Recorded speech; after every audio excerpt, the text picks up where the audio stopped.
지금 웬만하면 전자제품 수리업 쪽에 발을 안 들여놓는 것이 좋습니다. 전자제품 수리업보다는 차라리 도배, 미장, 용접 같은 기술을 배우는 것이 훨씬 좋은 선택이라고 생각하는데요.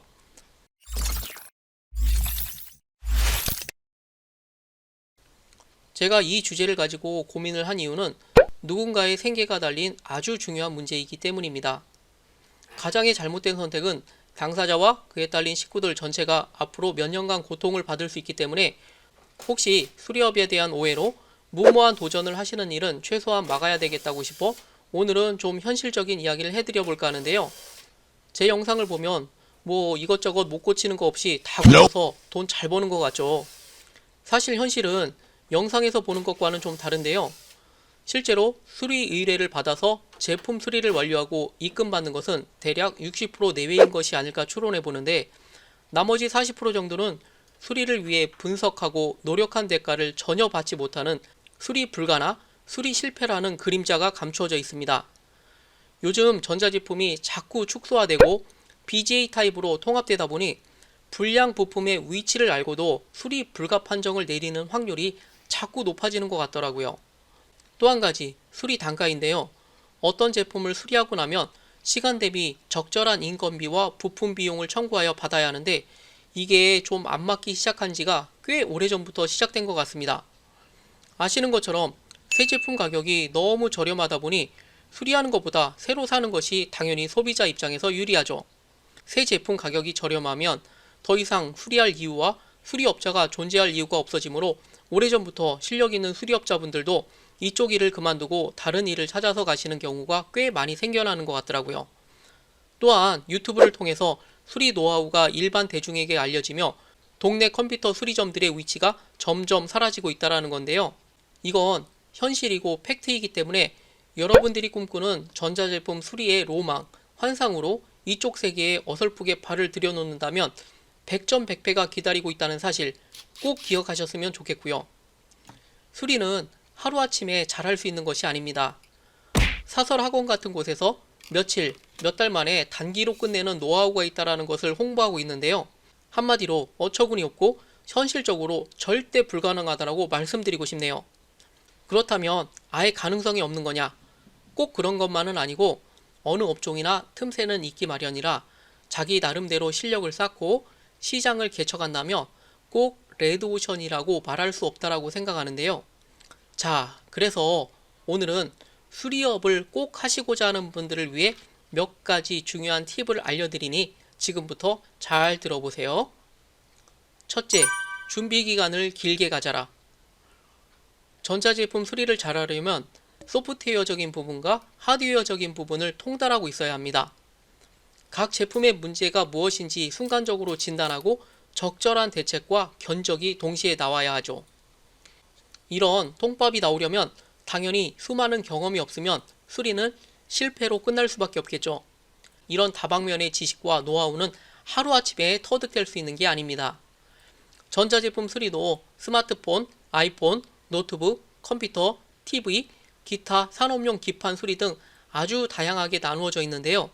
만약 컴퓨터, 노트북 수리로 아이템을 정하셨다면 일단 윈도우 설치부터 시작하여 고장 진단, 부품 교체 등 다양한 지식을 쌓아야 합니다. 모르는 것이 있거나 벽에 부딪혔다면 어떻게든 문제를 해결하기 위해 집요하게 연구해야 하고, 하다 보면 웬만하면 거의 다 해결할 수 있다고 봅니다. 예를 들어 노트북에 윈도우를 설치해야 한다면 윈도우 10 설치뿐만 아니라 윈도우 XP, 윈도우 98도 설치할 수 있어야 하고, 고스트로 하드 카피하는 요령 등 컴퓨터 소프트웨어만 해도 공부할 것이 너무나 많죠. 그럼에도 불구하고 이런 기초적인 실력이 없는 상태로 실전에서 경험을 쌓겠다라고 장비 몇 가지만 구매하여 바로 창업을 하시는 분들 만나봤는데요. 거의 얼마 하지 못하고 가게를 접는 것을 보니 참 안타깝더라고요. 이렇게 성급하게 창업을 할 것이 아니라 자기 원래 하던 일을 하면서 집에서라도 얼마든지 실력을 키울 수 있으니 적어도 5,000시간 정도는 수리에 대한 공부를 하시고 창업을 하시면 좋겠다라고 생각합니다. 기억하세요. 한 번에 넘어가려고 하지 말고 원래 하던 본업과 병행하면서 수리 쪽에서 안정적인 수익이 발생하는 것 확인하고 본업으로 하셔야 한다는 사실. 둘째, 이것도 하나의 경영이다. 지금으로부터 약 10년 전 딱 한 명 노트북 수리 관련 교육을 해준 적이 있는데요. 40대 중반 남자로 자동차 관련 정비업을 하다가 건강이 나빠져 더 이상 그 분야에서 일을 할 수 없게 된 상황이었는데 지인의 간곡한 부탁으로 할 수 없이 약 2달간 제가 알고 있는 노트북 수리 방법을 전수해 준 적이 있습니다. 이분도 전자제품 수리를 금방 잘할 수 있다고 생각하셨는지 필요한 장비를 마구마구 구매하시고 이제 나도 전자제품 수리 엔지니어다 라고 선언하는 것 같더라고요. 그런데 저는 아무리 생각해봐도 이런 초보자한테 누가 수리 의뢰를 맡기며 홍보가 전혀 되어지지 않은 상태로 손님이 찾아올 리도 없죠. 그래서 일단 고장난 물건을 매입하여 수리하거나 세팅하여 판매하면서 차츰 실전 경험과 노하우를 많이 쌓으라고 조언드렸습니다.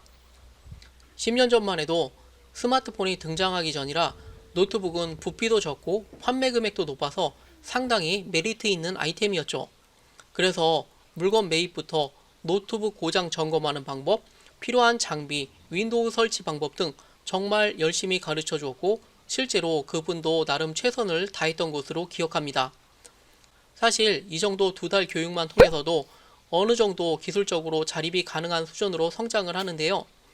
문제는 그분께서는 물건을 판매하는 데는 너무 소질이 없어서 제가 사진 찍는 것부터 해서 간단한 포토샵 편집, 문구 작성하는 요령 알려드리고 중고나라 같은 곳에 한 대씩 올려보라고 대략적인 방법을 알려드렸는데요. 의외로 여기에 너무 큰 벽을 느끼셨는지 돌파구를 열지 못하시더라고요. 사람마다 차이가 있겠지만 인터넷에 상품을 올리고 전화 상담하고 AS나 반품 같은 것을 처리해주는 것을 못하는 성격이라면 결국 얼마 하지 못하고 갖고 있던 장비들 다시 다 판매하고 이쪽 일을 포기하시더라고요. 제가 말씀드리고 싶은 것은 이제 직장 생활을 하시다가 처음 전자 수리업을 하시려고 하시는 분들께 드리고자 하는 이야기의 핵심이 뭐냐면 수리업도 하나의 경영이라는 거예요. 365일 자기에게 주어진 일만 잘해내면 회사에서 월급날 꼬박꼬박 급여를 받고 다녔다면 이제부터는 본인이 알아서 출퇴근을 결정해야 하고 내 돈 내고 점심 사 먹어야 하고 물건 매입과 판매 루트 등 모든 것을 스스로 결정해야 한다는 거죠. 이렇게 하나부터 10까지 혼자서 일을 하며 수입을 올리기까지 한 단계에서만 삐끗하거나 매입 실수 같은 것이 발생한다면 그 책임 또한 본인이 고스란히 져야 하기 때문에 마치 살얼음판을 걷는 것과 같습니다. 글을 쓰다 보니 자꾸 길어지는 것 같아서 오늘은 이 정도까지만 말씀드리고 마치도록 할게요. 혹시 이 주제에 관한 여러분들의 관심과 조회수가 높다면 이 편을 제작하여 좀 더 자세히 말씀드리도록 할 테니 도움이 되셨다면 좋아요와 구독 부탁드립니다. 감사합니다.